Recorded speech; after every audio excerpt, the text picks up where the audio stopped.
Welcome back to another episode of So You Want to Be an Authortuber with me, Jenna O'Malley, your soul writer, author of sci-fi fantasy with dashes of romance and nerdy references.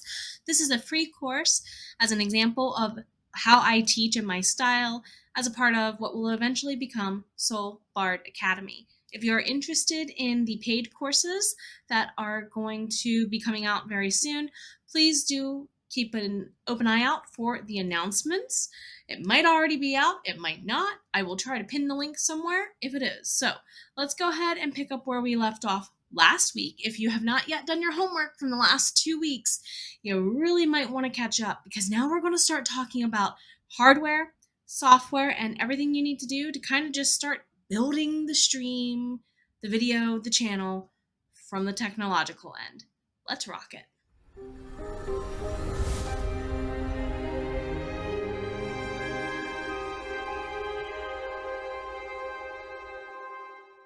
Welcome back, everybody, to Chapter 3, Equipment, Tools, Software, and Hardware Options. Again, as with past episodes and chapters, you are going to have a couple of pages for outfitting your empire with notes to the video lesson, and there are bonus pages at the end of the lesson. Please feel free to pause now and finish gathering any materials you would need before we get started on, well, Episode 3 proper. So, what are we really covering today? Well, first, I'm going to encourage you not to spend a lot of money if you don't have it to spend. Keep that in mind. Let me say that up front. My approach to this is use the tools you have, build along the way. Okay? Now, that also keeps in mind that a lot of us are also at different technological stages of capability, and we're going to address a little bit of that today too. So no worries, no worries. Take it from somebody who is probably that 90s kid who just barely has enough tech skills to get by in a very tech savvy world. If I can do it, anyone else can do this. So let's go ahead and consider what you actually have around your home with you. Most of us, not all of us, most of us have some sort of camera and mic combo situation. Again, do not go spending a lot of money you may or may not have to make this happen. If you have a tablet and it's a couple generations old, that's okay. My first DSLR is now my number 3 camera on the list. It was one that Cody and I had bought years ago for personal usage. And I just picked up using that, and I picked up using his old camera that he had back when we first started dating 13 years ago. Those were my 2 starting cameras along with my cell phone. And I will talk more about gifts in a second, but my original webcam on my computer was my webcam until someone gifted me a better one. So you can start with what's on hand. I know a lot of people have teenage children at home. Go bug your teen. Can I borrow your tech? And or can you help me troubleshoot stuff? I taught grades 6 through 12 in public ed, virtually and physically. I didn't normally call the tech department for help. I usually asked which one of the kids knew what the problem was, and they taught the whole class how to fix it. So there's zero shame in you asking somebody else, regardless of their age, for that kind of help, okay? We'll address some places online for you to consider today as well. Most of them are right here on YouTube, if not all of them. So, for your software end, it's the very same. Some computers, when you buy them, or tablets or phones, come pre-installed with some sort of very limited video and photo editing software. But if you get into things like the Apple Store, Play Store situations, or Microsoft Store, whichever brand you prefer, insert here, store, you will probably find a many myriad number of freebie, low-cost, extreme cost options. I personally have a lot of issues with using a cell phone for video editing. I'm okay to do a little bit of trimming, but when it goes much beyond that, I would much rather upload it into Canva, which is how I'm recording and making most of this class, by the way, software-wise.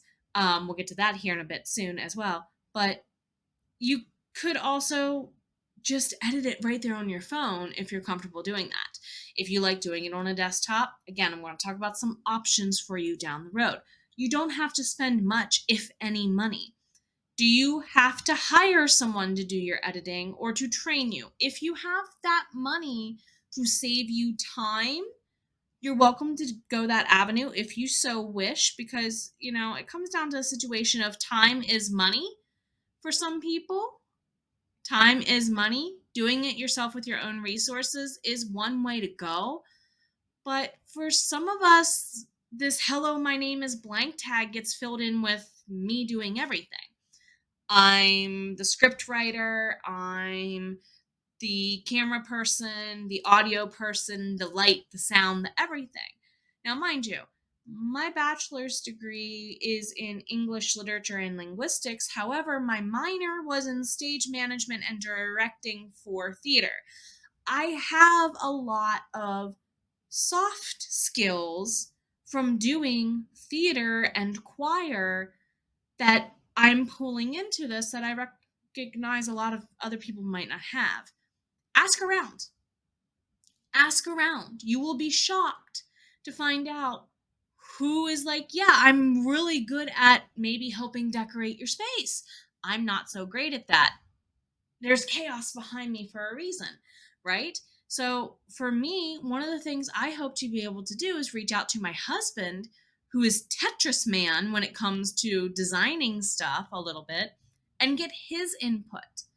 Maybe you have, like I do, I'm very fortunate to have someone in the family who is a painter. Actually, I have a couple people in the family who are painters. Could I do a swappy swap with them for a pretty piece behind me? Is there something I could do for someone to help me set up my lighting? Like, I will bake you an apple pie, or I will make Sunday dinner for you one Sunday, or prep your lunch. Could you trade something with a family friend that is a skill, that is something maybe you also do that they appreciate, and swap that for a little bit of their time and their skill in exchange? There's zero issue asking to trade off, but some people will be like, yeah, I have the money to spend on editors.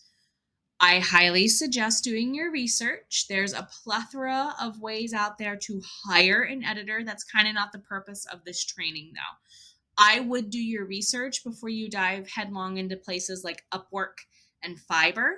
And I only say this because I used to freelance edit through there and ghostwrite and a couple of things a couple of years ago before I, put my face on screen and whatnot.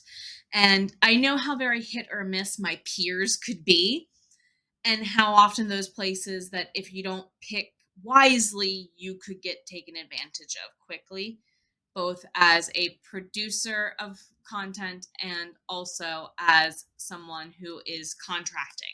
So be very careful, pick wisely, spend your time and your money wisely. Okay? So, again, if you are having a hard time deciding which one is right for me, some of the exercises that are going to be in the workbook, links in the description box below, don't forget, will kind of help you guide you reflectively to that decision. So look at what you have with to start with, both hardware, software, and even the skills you do or do not or may have to build them. Okay.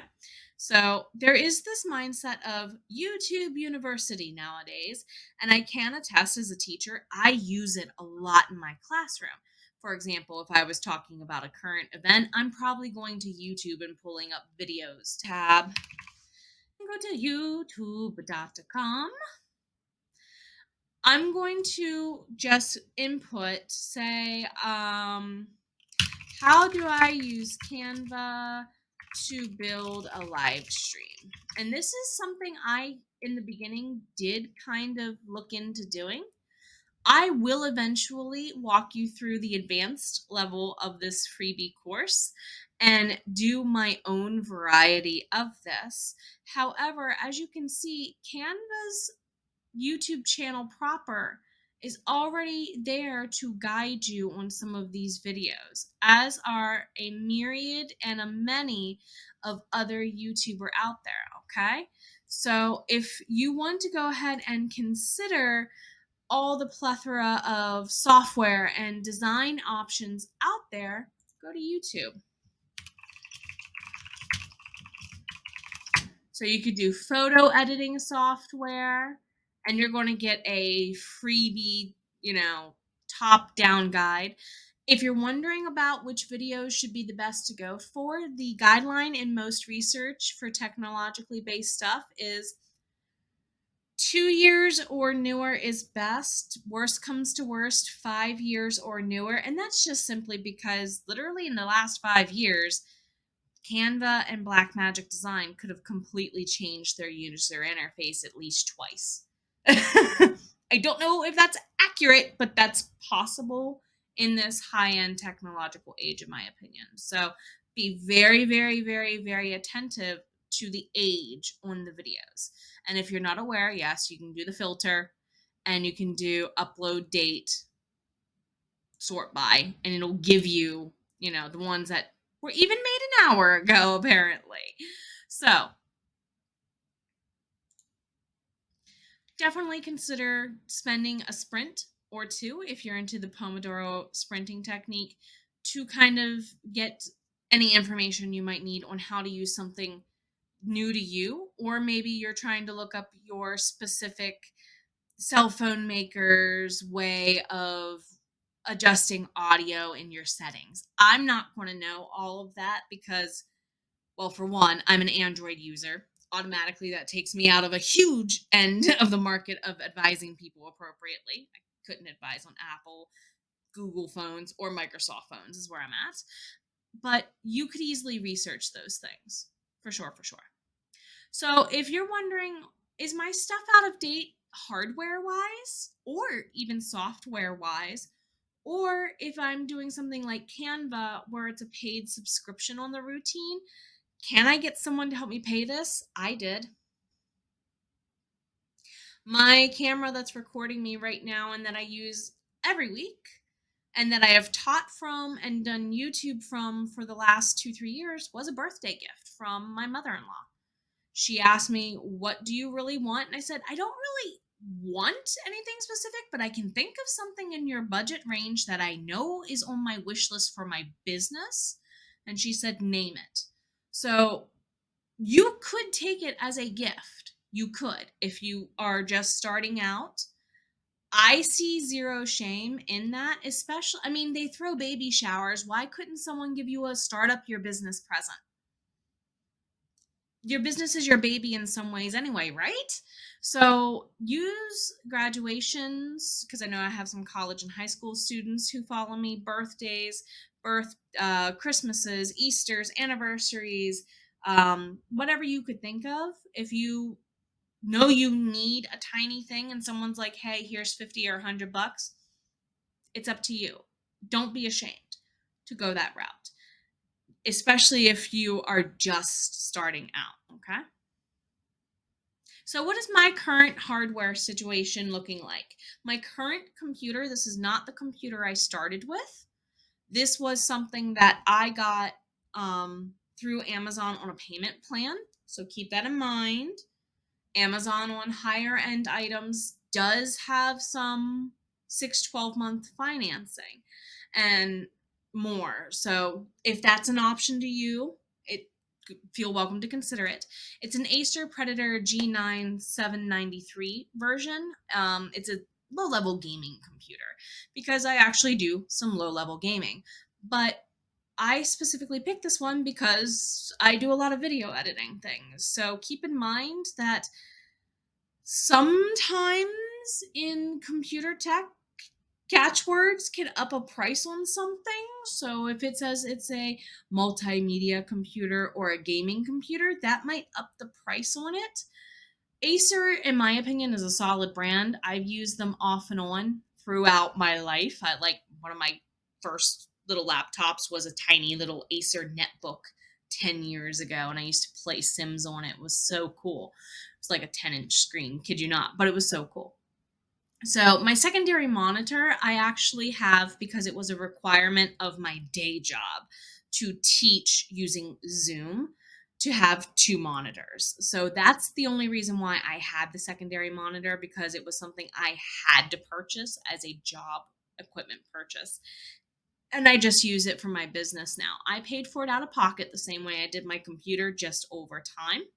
My keyboard was a Christmas present from my mother-in-law when I had finished book 1 of the Myrna Annals back before it was called the Myrna Annals. She again said, "Hey," it was the Christmas after the same birthday she got me the camera. Now that I think about it, she said, "Hey, what do you really need?" And I said, "My keyboard is dying and I have carpal tunnel. So I'd like to get something that is very, very comfortable for me, size wise, because I have tinier hands. So I like a slightly smaller keyboard. And I wanted something that, as the switches died, I could exchange them out." Well, she got me a Redragon keyboard. Again, low level gaming keyboard, but I picked it so that way when the switches and the keys die, I don't have to replace a whole keyboard. I can just replace the switch. Now, I'm at a point that I've written 6 more books. So I'm out of switches, and I'm at a point of, do I buy new switches for the whole keyboard? I kid you not. For the whole keyboard, because they're mostly worn out and I don't have enough to replace the whole keyboard again. Or do I upgrade? It was about $50 for this keyboard on sale. And that's the other good thing to point out. A lot of these things around like college dorm room sales, July through September, and then Black Friday sales around the holidays, are astronomically friendly for the buyer, in my opinion. So really keep an eye on some of these things too for sales. Another good company I do recommend the Deathadder mouse by Razer, just because low gaming quality, but for me, as someone who has carpal tunnel, it's not a heavy mouse. So if you're like tendonitis, carpal tunnel are concerns, I highly suggest the Deathadder Essential. Just it's not a heavy mouse. It moves easy. It cleans easy. I'll say that compared to other mice I've had in the last couple of years. My streaming microphone is probably my greatest headache and greatest joy. I have the Blue Yeti, and it can be finicky. As you all can hear, my sound is my greatest struggle on this channel. And that was a purchase I believe we also did over time. My webcam, as I mentioned previously, was gifted to me, and that one normally runs about $30 to $50, I think. Then my tablet, which was a birthday present from my husband for my 35th birthday. And then just my phone and our old DSLR. As you can see, most of these things were just things I started with around the house and or bought over time and or had gifted to me. Okay? The computer, the monitor, the microphone, they are the 3 biggest cost investments I've made into myself. But to be fair, they got used for my day job as a K-12 virtual teacher as well. So it was multi-purpose, if you want to be fair. If you want to be fair. So let's also be fair and look at my software situation. I primarily use Canva. It is the most cost-effective thing I have put investment-wise into my business. And I was just telling other authors today, I feel like I live in Canva sometimes. Literally, this whole course I have used making Canva, the slides, the workbook, recording it, and the only thing I didn't do was edit the videos in it. Where did I edit my videos? Blackmagic Designs DaVinci Resolve. Version 18, I believe, is where I am, and I'm just using their free version. I have never paid for the full version of Blackmagic Designs DaVinci Resolve, and I love it. Absolutely, positively love it. It's a lot of functions in both of these programs. One is browser-based, Canva, but it also has a mobile app, and I use it on my tablet and my phone for like uploading photos and videos. minor editing. I'm getting better at editing on my tablet and my phone with it. That's a personal thing for me. I prefer the computer so I can have my mouse and keyboard. But the other thing I really like is that not only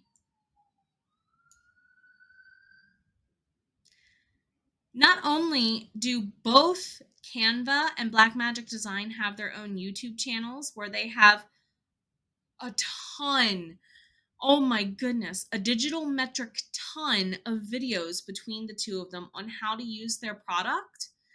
You also have several YouTubers who have videos that will go through every version of Blackmagic Design's DaVinci Resolve. And then Canva specifically, there are some author-tubers listed on screen and in the description box below for their links who have videos on using Canva for authors.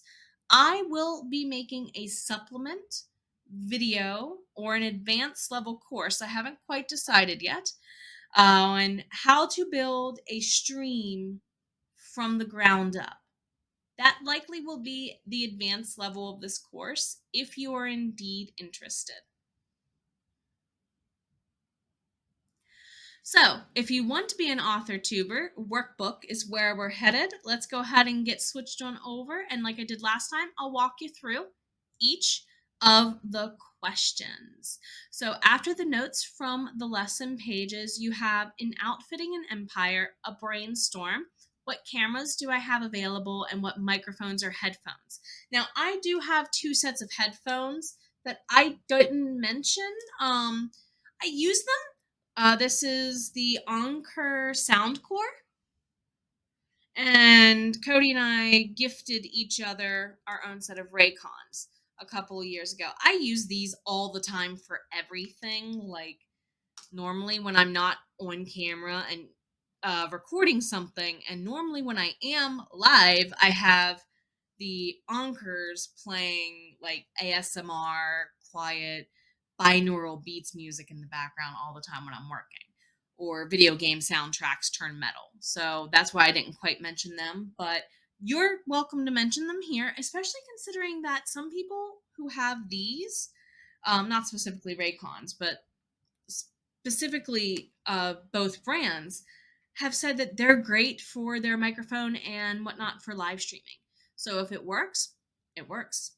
Then you're going to come down on the next page here and list what other tech you have. You can also list your lighting options here. I did pick up a, El Cheapo ring light that is off because it's dying from like Big Lots or the local dollar store kind of deal if you have like a regional bargain outlet.